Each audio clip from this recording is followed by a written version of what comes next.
Hey everyone, it's Megan Fox. Welcome back to my channel. I am so excited for another Mondays with Megan video. I kind of developed this series just so that I wouldn't have such pressure on myself to put out like really produced videos like 2 times a week. I'm a mom of 2 kids, 2 and under, if you're new around here, and yeah, I wanted to connect with you guys more without the pressure of like spending hours and hours editing. So that's kind of what this Mondays with Megan series is all about. And today's video is going to be answering your assumptions about me or about the Mennonites. I recorded a video a whole year ago about this. It was super popular. I think it had almost 500,000 views. I thought, you know what? I need to film an updated one because, you know, sometimes our opinions change or we become older and wiser or things just change in general. So I don't know. I think this will be a great way to connect. You guys can get comfy. I'm sitting here drinking some lemon lavender water. Or if you'd rather, this is a great video to pop on while you're working. I love watching assumption videos or Q&A videos because it's something to listen to while I am working around my house. Anyway, rookie mistake. I asked you guys these questions a month ago and I finally got around to filming it today. I go on Instagram and they're all gone. The archives did not save the actual answers to my question. So I asked you guys for help and I put a new question out just now. So the assumptions are rolling in. So I'm gonna answer them as they come in. And yeah, if this video gets too long, I'll just stop recording and pick it up another day. And maybe we'll do a part 2. If you're new to my channel, just a really quick, brief introduction. I am a young mom of 2 kids, 2 and under, and I'm a Mennonite. I live in Lancaster County, Pennsylvania, and there's a lot of questions about my lifestyle. I really think that it's not as different as sometimes it's made out to be, but I started my channel because I feel like emotions can be contagious and I wanted my love of mothering to rub off on you guys, or just my love of life. I did not want to be a mom for a long time, and growing up in a Mennonite community, that's really unusual and that's what's expected. But now that I'm a mom, I love it so much, and maybe we'll talk more about that in this assumptions tag. We'll see what comes up. If you'd like to know more about me, I will link a playlist down below where I do all kinds of Q&As, some of them with my husband, Josh. Yeah, so there's a lot more things that you can find if you just dig around a little bit. So let's get going.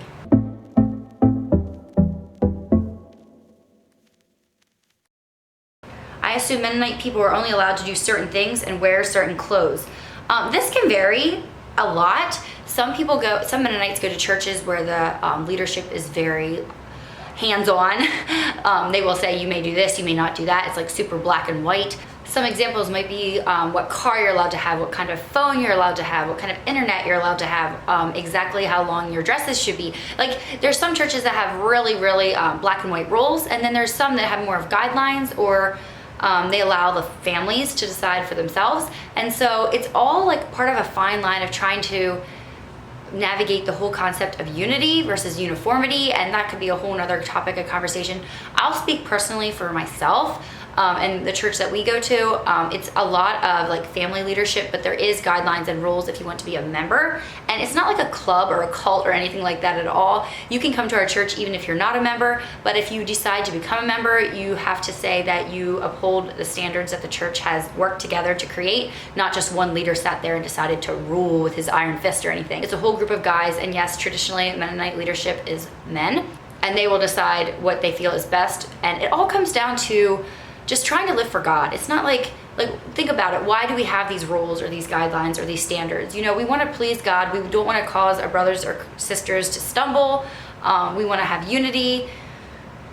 Yeah, I think a lot of my problem when I was a teenager was that I thought that rules are like just restrictions and ways for people to have power over me. And that's not at all what it's about. I know that I will have rules for my kids, and it's to safeguard them, to protect them till they, you know, are able to think more on their own and read the Bible better for themselves. And truly, I hope that all rules, standards, and guidelines come down to, you know, having a heart to obey God and live for Him as best we can. The Bible is still good for us today, even 2,000 years later. And I know that's controversial in today's age, but that's what I believe.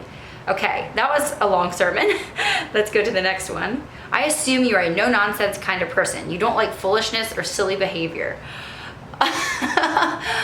It depends. If there's like a task, yes, I'm super task-oriented. Let's get it done. Let's not be sidetracked. Let's do it well, get it done. But at the same time, I can have a real appreciation for like the silly side of things. I think one thing I really miss about my teenage years is me and my friends used to get together. we would giggle and laugh and be crazy and, you know, and do all kinds of stuff at sleepovers that was like probably slightly immature, but it was fun. I don't know. And sometimes I feel like you miss that being a mom. You feel like you have to always, like, you know, you have the kids to take care of. And then, you know, there's definitely, I've always appreciated serious conversation. I had that even in high school and stuff. Serious conversation is definitely very beneficial. But yeah, I can appreciate the silly side of things as well. And I think having children is bringing that out even more in me. And I think one of the best things you could have in marriage is like the ability to laugh together. Because guys, there's so many things in life that you can't control. You mess up, you get yourself in situations, and sometimes all you really can do is laugh.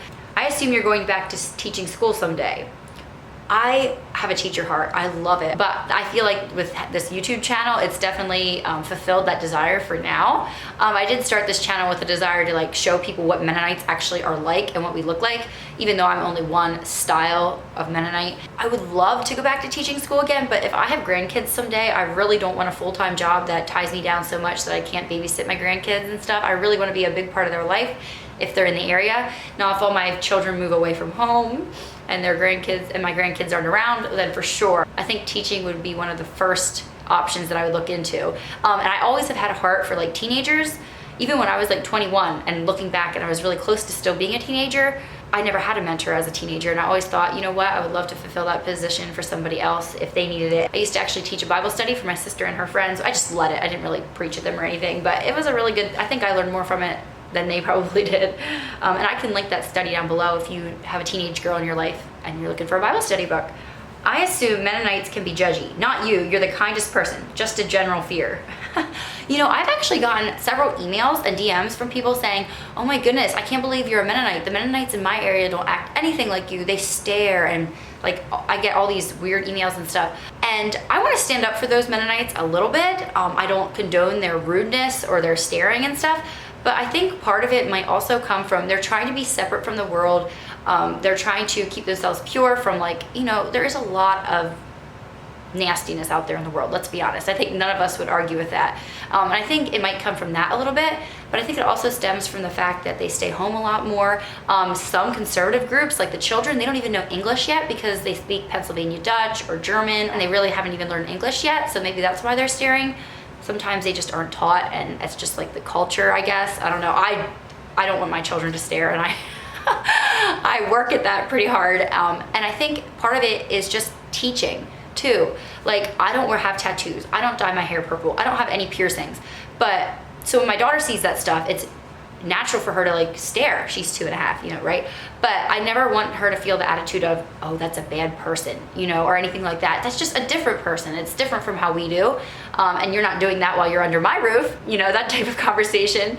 So yeah, I think it's hard as a parent, but I do want to stick up for those people a little bit. But that being said, I will never condone anybody being rude. I know sometimes Mennonite women can be like super like reserved and shy because they don't want to be like flamboyant and out there. I think a definite downside of the Mennonite culture, not our faith as Christians, but our Mennonite culture is that sometimes we think women have to be quiet and peaceful and demure, and like, yes, that's very good. And I think I grew up thinking that's the only way that our true godly Christian woman is.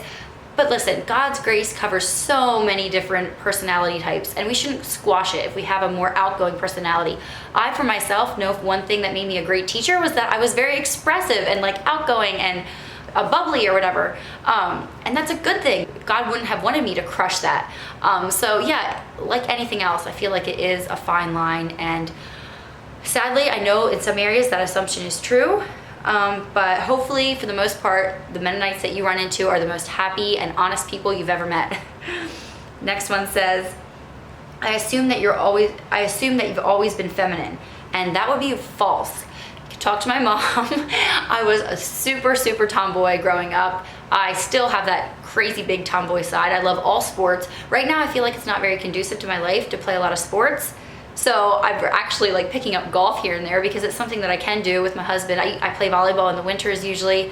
I love sports, and I was always the kid growing up with black and blues all over her knees. I would use our swing set as a jungle gym, cartwheels the whole way across the yard. Yeah, I had messy hair and freckles, and definitely a tomboy, I would say, into my high school years, but I always had that love for being pretty and having you know, pretty clothing and that kind of thing. So I don't know. I really want both sides of that to come out in Evonnie too. I mean, I know she's her own person and I can't completely shape who she is, and I don't want to. I'm curious to see who she'll be. But I hope that she has a tomboy side and also a feminine side as well. I assume that you haven't had friendship trouble because you have such a tight community. This is a really fascinating question. I have to say, being a Mennonite is one of the biggest blessings, is that we have family, we have close-knit family if we were ever in trouble, and then after that there's like friends. I have high school friends and stuff, and also church. Our church body is like super supportive and like rallies around each other if somebody's, you know, moving or sick or going through something hard. If you let other people in, you can definitely have a good circle around you. But for myself, I am not the greatest person to ask for friendship advice. I feel like I have lots and lots of friends, but I don't let people in like very, very easily. And I don't know why that is. I think about that all the time. I say to Josh sometimes, I'm like, Josh, you're my best friend, and I love that. But sometimes I want just like a best friend besides, you know, him. And I do, like, I have different friends that I go to for different things. Like, some of them are fun, some of them are serious, some of them have the same likes and hobbies as me. Some of them are completely different and we can learn from each other and stuff. So I do like having a plethora of different types of friends, but I do not have a best friend. And growing up, when I was little, I would say my cousins were probably my best friends, you know, until I was like 10 or so. But yeah, I definitely think that being a part of a Mennonite culture, we definitely have a lot of friends and support. And that being said, I am trying to, now that I'm a stronger Christian, surround myself with people that are not only Mennonites and look right like me, but, you know, all people from different walks of life. And I'm so glad that I got to meet some of you guys through Instagram and through YouTube here. Yeah, I value those friendships a lot as well. I assume you live in Mennonite villages. No, that is not an assumption that is true of any Mennonites that I would know of. Now, the really conservative Mennonites, which in our area they're called Joangers, Joe Wanger started that group, I guess. I'm not going to talk about them much. I don't know much about them. But they would still use horse and buggies, so it makes sense for them to live in, you know, communities that are close together, so the kids can walk to school and they can drive to church in their buggies and stuff. So they would live like closer together, but they're still mixed in among everyone else. Like, I had a Joe Wanger neighbor right beside us, and then like 4 houses down there was one, and at the end of the road there was another one. So they would live kind of local to each other, but not like in a colony or like a certain plot of land or anything like that. That would be, I guess, Hutterites? I don't know. I don't want to get into other like religions or cultures because I don't know much. I assume Mennonites have lots of kids. My parents' generation would have been, a lot of them were part of big families. Like they had lots of siblings. Like my husband's dad, I think I talked about this before, he had 17 brothers and sisters, and my husband's mom had, I think there was 12 of them in all. So that's huge families in my opinion. 18 and 12, wow. But I don't think that's as common anymore. Like, I would have a few friends that came from a family of maybe 7 or 8, but I would say mostly it's like 4 to 6 is the average of my group of like friends and acquaintances. But that's probably a large family to a lot of you, 4 to 6 kids. So I don't know, I guess whatever you call large, you be the judge. I assume you are an amazing cook. I can read a recipe, so I mean, yeah, I can cook. I love food, so I think that's part of it. And I love, like, it's so relaxing for me if I have time to like meal plan and to go grocery shopping for the food and to prepare it, cut it up, bake it, whatever. I don't know how good I am at it, but I have done a lot of it in my time. So I've made flops and I've made amazing recipes, and I just like to share the recipes that I like with others because it gives me so much joy when you guys make the stuff and like it as well. I just feel it feels like our community becomes 3D or something. Like, you're eating that at the same time I'm eating that, and I don't know, it's just really fun. So I like to think I'm a good cook, but am I a great cook? I hope someday I will be. I assume you don't watch any movies. We do watch movies sometimes. I never was a big movie watcher, even when I was like a teenager. Actually, growing up, we did not watch any movies in our home at all, and that is not the same for every Mennonite family. So I mean, everybody can kind of draw the line. Some churches say 0 movies. Some churches say movies for educational purposes. Some churches will say movies at the discretion of the parents. The Bible says whatsoever is lovely, whatsoever is pure, whatsoever, that whole verse, you know, we're supposed to think about those things. So that's just the guideline that some churches have. But for me, I'll just talk for me personally. We did not watch movies growing up in our home. Sometimes us teenagers would watch a movie at somebody's house at a sleepover or something like that. And then me and Josh got married, and we would once in a while have movie nights, but we're both really busy people.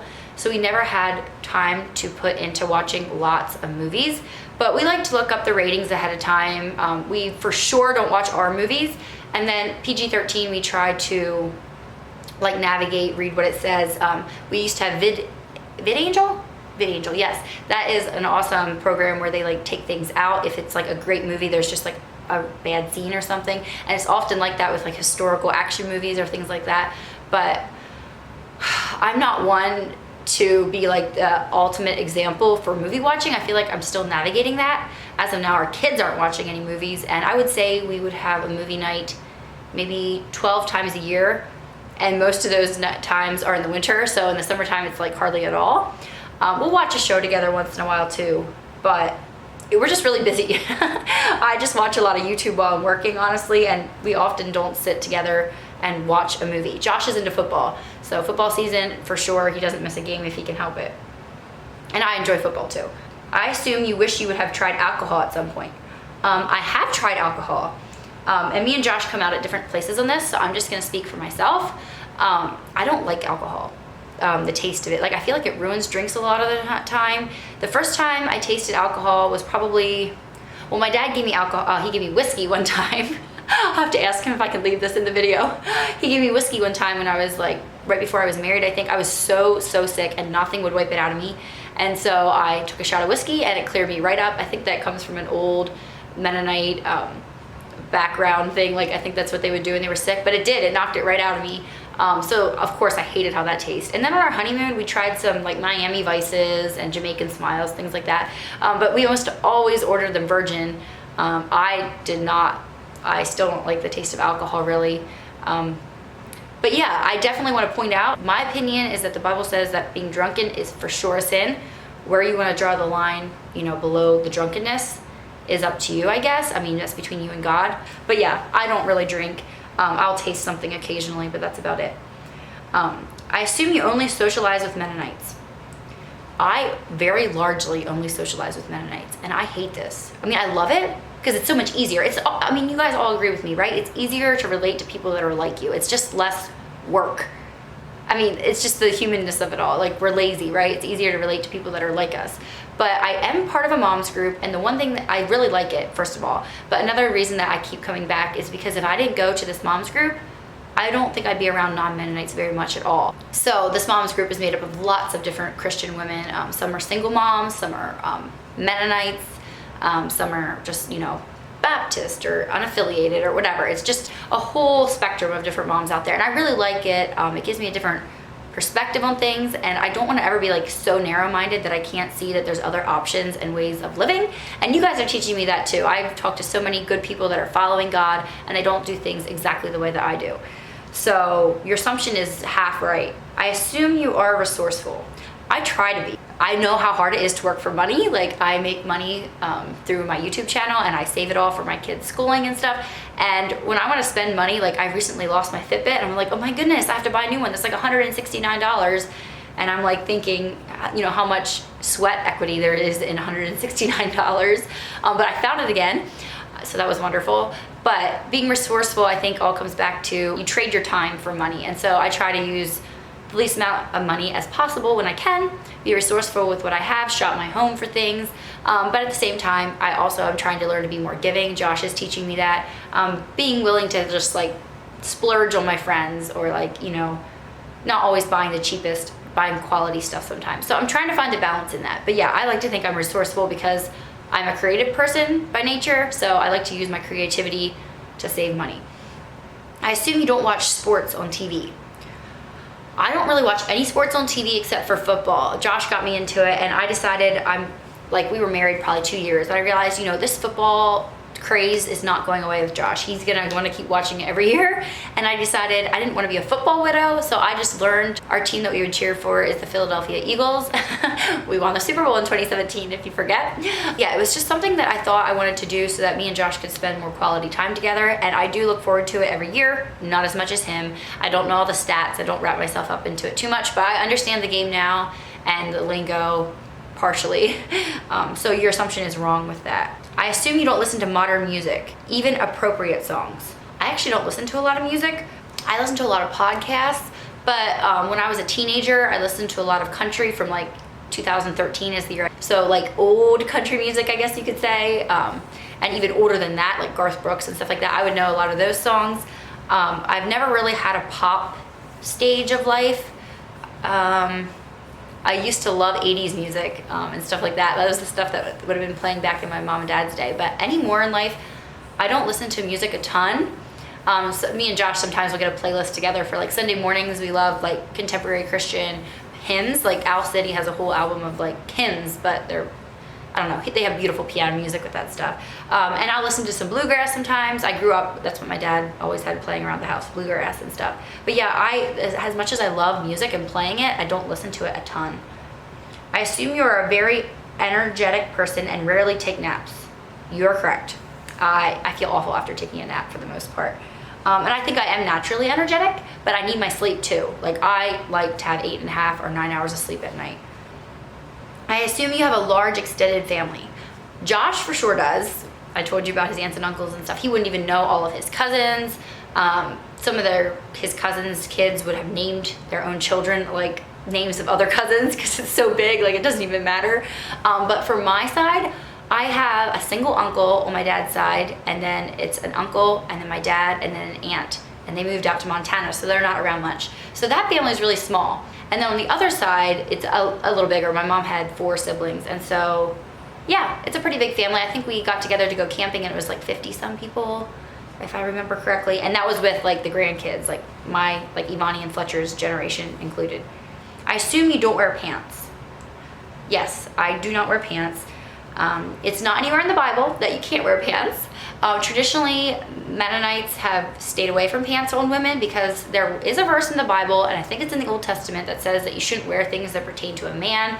That's in the Old Testament though, so I think the principle is very well supported in the New Testament of dressing femininely and modestly, but I definitely think there's different ways of coming about that. So at the end of the day, I just like to say that I wear dresses and skirts because it's a personal preference, and I think it's a way to look feminine and modest, but it's only a way. It's not the only way. But I intend to raise my daughter to wear skirts and dresses too. Not that you wouldn't wear them to horseback ride or snowboard or something like that. They have their place. I assume you always have a meal on the table by supper. I wish. I always have a plan for supper, but there is one day a week, usually Friday nights, because Saturday nights will often be with friends or something, but usually Friday nights we'll go out to eat as a family or get takeout or something like that, just to give me a break. And we totally believe in leftovers. So sometimes a hot meal on the table just looks like stuff that was popped in the microwave. Yeah, and I call myself a Mennonite, right? Aren't we supposed to all cook 4-course home-style meals every meal, right? No, that's not everybody. I assume you don't wear jewelry, not even wedding rings. That's correct. I don't have any jewelry. I would look really funny with a wedding ring, I feel, because I look conservative, and around here, the conservative Mennonites don't wear wedding rings. So I feel like I would look kind of funny. But at the same time, I kind of wish it was a thing because it's just nice. Like, it's a symbol that, you know, I'm married, and my husband will have a ring too that says I'm married. But at the same time, I don't feel like a wedding ring holds that much merit or anything. Yeah, it's not like I really care that much. I assume you wear sweatpants when just hanging at home and no one sees you. I have kids now, so I don't wear just anything when they're awake. But when they're not around, you don't need to know. I assume that Mennonites only date or marry Mennonites. No. Most of the time, yes. And I think it's in every parent's heart that their children would find someone that has similar beliefs and standards as, you know, they do. Because we believe that the way we follow the Bible is a really good way to follow the Bible. But it's not the only way. I know for my kids, I hope that they marry Mennonites. But I don't have control of that. And I know that Mennonites are not the only good, godly people out there. So, yeah, I would say a lot of the time Mennonites do marry within themselves, like within each other. But not always. You see another Mennonite but don't know them. You avoid them or just ignore them. I wonder if this person is from out of Lancaster County. I feel like that is a Lancaster County stereotype. There's so many of us Mennonites around. If you ever come here, you will realize that. You know, you go to Walmart and you'll see like a bunch of people that you halfishly know or you recognize or you know from 10 years ago. And so I think it is a Lancaster County thing. Like if you see another Mennonite, it doesn't necessarily mean you have to smile at them and wave. If I ever make eye contact with anyone, Mennonite or not, I like to smile at them. With this mask business right now, it makes it I feel 10 times more important to smile so that they can see with your eyes that you are being friendly and smiling. I think a stereotype that is put upon us Mennonites sometimes is that we are judgy or rude, and I don't ever want anybody to think that I'm staring at them and judging them. But yeah, I would say I don't ignore anybody. Like, I mean, I'll just like be in my lane and doing my thing, and if somebody looks up and I am looking at the same time, we'll smile at each other. I don't necessarily feel like I need to stop and talk to them unless I have something to say or I know them. But yeah, I feel like as a whole, Lancaster County is not as like, what's the word? Like us Mennonites aren't like as much of a clique as like in other areas where when you see another Mennonite, you are definitely gonna say hi and talk to them. That's another reason I wish I would have like lived in different parts of the world, or in different parts of the US even, because I only can speak from my experience as a Lancaster Countian. I know that's a bad word to some people. I'm from Lancaster County. Oh my. Anyway, hey, it's who I am. I can only work with what I got. I think you are pretty cool and down to earth. You go with the flow. My husband would definitely disagree with this. And yeah, I really do like routine and structure, but then I like to change up that routine and structure on my terms. Like, I don't like other people trying to change my systems and my schedules and things like that. But I am trying to be more roll with the punches, you know, that kind of thing. And I think being a mom definitely teaches you to be more that way. But I would say for the most part, I'm not exactly flexible, I guess you could say, but I want to be more flexible. I assume that your husband isn't your equal, that he is more dominant and not a 50-50 team. I would love to talk about this for a little bit here. I would like to say that that is not true in our relationship. I know that sometimes people looking into the Mennonites, because we don't have women in leadership at church, that sometimes people perceive that we crush the females. Or I've actually had people say in my comments that she's oppressed and she doesn't know it. And I definitely think there are Mennonite women that are oppressed out there in the world. I am not. But I also try to be like submissive in a lot of ways. Like my husband, let's be honest, Josh is so much smarter than me in a lot of ways. So if I tell him that I want to change the, you know, curly Q thing on the top of my kitchen, and he tells me all the 15 reasons why it will take hours and hours and hours and why he doesn't think it's worth it, at the end of the day, if he has such a strong opinion about it, I'm gonna just submit, right? I'm not gonna keep bugging him about it all the time. It's my preference to get it fixed, yes, but if he thinks it's gonna cause architectural problems and stuff, I'm gonna submit to him because he's smarter than me and he knows that kind of thing way better.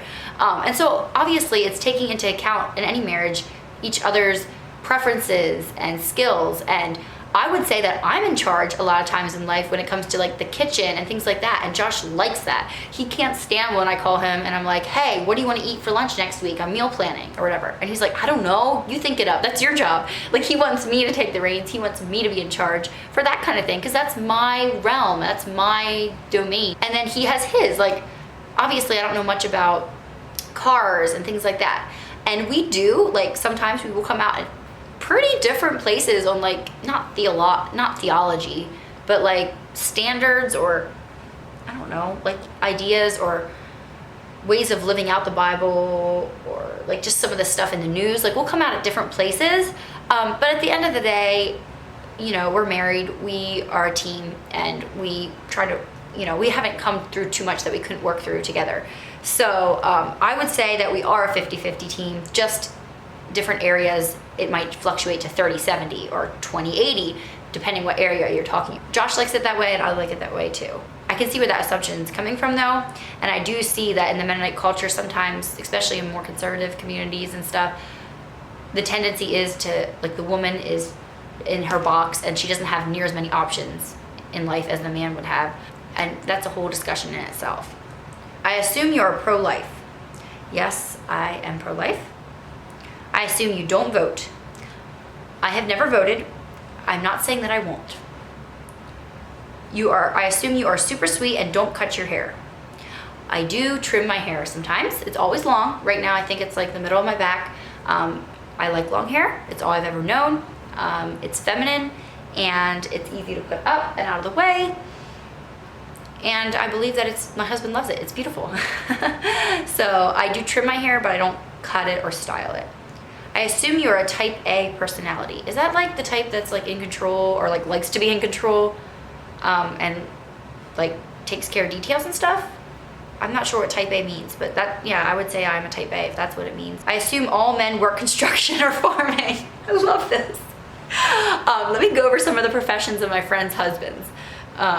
Electrician, RV dealer, dumpster guy, like roll-off service, electrician,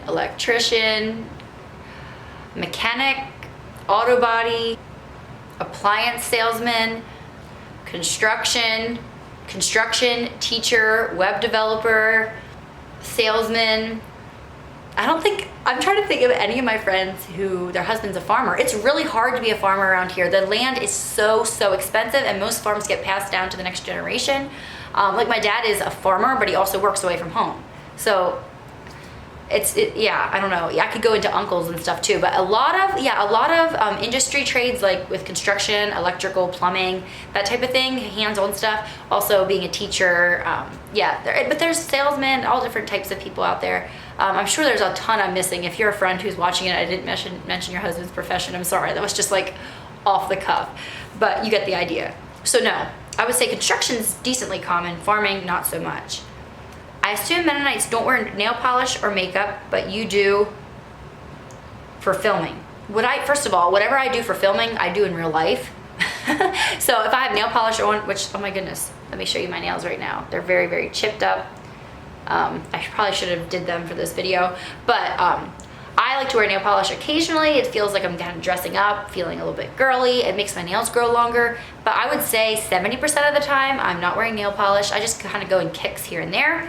And yes, some churches would say no nail polish. Where I went to school, you were allowed to wear nail polish, just neutral colors. So that's kind of what I grew up with, and that's what I still kind of do, just neutral colors. And as far as makeup, what do I have on? I have chapstick. I have some cover up on right here. I did put some mascara on.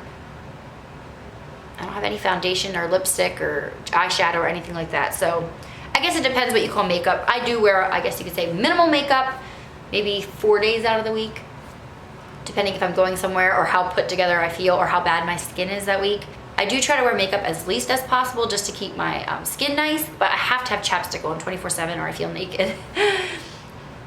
I assume you would never dye your hair a funky color. Probably not. I'm not gonna say never, but I can't really think of a reason why I'd want to. I don't know. Maybe for a fun thing with my daughter or something, I don't know, but no, I don't think I probably would. I used to think that Mennonites were one step down from being Amish and wouldn't have internet. There are some Mennonites that don't have internet. Most do anymore because, I mean, how are you supposed to run a business without internet? You know what I'm saying? And there's a lot of Mennonite business owners. So most Mennonites do have internet, even if it's just for that. I assume that Evonnie won't do sports like swim or gymnastics because of the competition wear. Probably not. I don't know.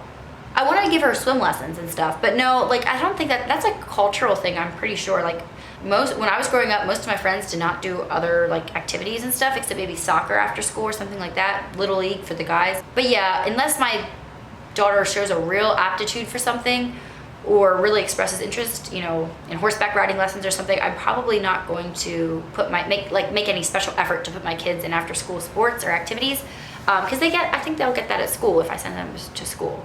I assume you're a very hard worker. I like to think so. I was so offended when I was in high school because my cousin got awarded best work ethic in her class when she was a senior. So the next year I was a senior and I was like, I better get it too, because I worked really crazy, a lot of hours after school, and I like to pride myself on my work ethic. I'm not lazy. And then I did not get awarded that. Guess what I got awarded? You guys can easily guess.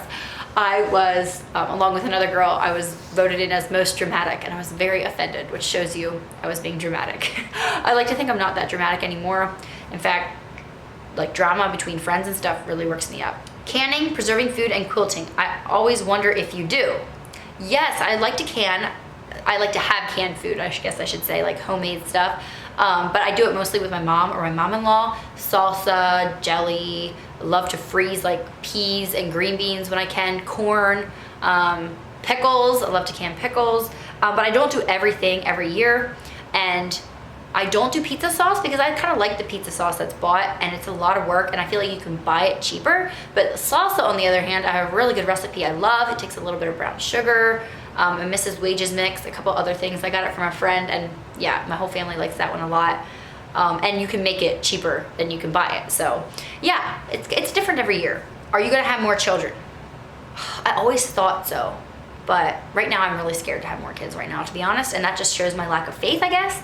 But yeah, I hope to have more children, I think. I don't feel it right now, but my brain tells me I probably do want to have more kids someday. Not an assumption, but a question. Do Mennonites drink alcohol? Oh, I already answered that one. Some people have very strong opinions about that, like that you should not have alcohol, that alcohol is like a sin. I believe very strongly the Bible doesn't say that, so I will never judge somebody who chooses to drink a little bit here and there or whatever, but if somebody is being drunken or it's changing their behavior, obviously that is against what the Bible teaches. Okay, we will end on this one here, and I will do a part 2 because you guys have so many good assumptions, but this says, I assume that you've never struggled with your body image or appearance issues. And I want to take the time to answer this one well. I was very fortunate to have a mom who modeled just being happy with yourself. She struggled with eczema on her hands and stuff, and I know at some point she was a little bit self-conscious of that, but it didn't bother her a ton. My mom, I think, looks great. She's gonna flip when she watches this. Sorry, Mom. But yeah, I was never around a mom who was super insecure. And I feel like I fit in with my class and stuff. Now, I never had weight issues and stuff, and I know that there's nothing wrong with being heavier, but I feel like it would be harder in the American culture to be heavy because of the fact that it's just looked down upon right now. And I know culture is shifting a little bit, and there's more inclusivity with body types and stuff like that, which I think is great as long as we're, you know, really stressing on our children to have healthy bodies and strong bodies so that they can do the work that God has for them in life. But I would say I never struggled a ton. One of my insecurities was always like my skin. I always had freckles. I never suffered with acne and stuff, but it seemed like every month it would roll around and I'd get a zit on my chin, and I hated that. Listen, if there's any teenage girls watching, don't put toothpaste on a zit. I read somewhere in a magazine, oh my word, that if you put toothpaste on a zit, it will like draw out the nastiness and it'll clear up your skin. Well, I went to bed with this toothpaste on my chin, and I woke up and it had eaten a hole through my skin, and I had a terrible scab. I still think I have a scar on my chin from it. So don't do that. And I think I had to also fall in love with my body a little bit again after having kids. And I don't like that term, fall in love with your body. I feel like that's a very secular term. I don't feel like we need to fall in love with our bodies necessarily. They're a tool for us to do what God wants us to do. We should take care of them. And we should love that they have the capability of, you know, having children or like doing laundry or other work, whatever. I'm not gonna get into all the specifics. Like, and to some extent, we should love our body, but I feel like something I want to impress upon my kids is that you're beautiful, she is beautiful, we're all beautiful because God made us, no matter, you know, if we have dark skin or light skin, or we're tall, or we're short, or we're thin, or we're larger. And another thing as well is I don't think you should ever make rude comments about people's weight. One, that's rude. Don't do it. And two, you never know what somebody's struggling with, what hormone issues they're having, like mental struggles they could be having or anything like that. I think you need to be very careful with your words because your words mean a lot when it comes to body image for a lot of, especially young girls, or even just like moms my age who are trying to figure out, you know, their whole relationship with their body after having kids. So no, I think I was pretty fortunate to never go through anything too major. And I really, really hope that I can give a healthy example to my daughter someday that, you know, not to complain about myself. I do that in front of Josh sometimes. I like complain about, you know, different parts of my body and stuff. And Josh will be like, he hates it. He like totally hates it. I think it's because he feels like I'm bashing his choice. He chose me. Like, why are you bashing his wife, you know? And so I really want to do better at that. I feel like I do halfway good, but I know there's definitely room for growth. I think we'll stop with that one. I hope you got to know a little bit more about me, but there's some really good questions in here, such as, do women get the same support if they want to have a career? I have to let my husband be in charge. Mennonites don't send their kids to public school. That I secretly wish I could quit YouTube. That I judge non-religious people for their choices about modesty, sex, or lifestyle choices. Yeah, so there's a lot more that we're gonna get into in another Monday with Megan video coming up in the near future. So make sure you're subscribed, hit the like button if you learned anything today or found it at all entertaining or interesting. I love hearing about other people's way of life. I think it gives me a chance to travel per se. I can't travel and meet all of these different people, but if I listen to an assumption video, I start to see you know, other people's perspectives and points of view. And I think at the end of the day, it makes my world larger. So thank you guys so much for watching. I look forward to seeing you in the next one. And you guys all have a great day. I hope you feel God with you as you go about your day today. Bye, everyone.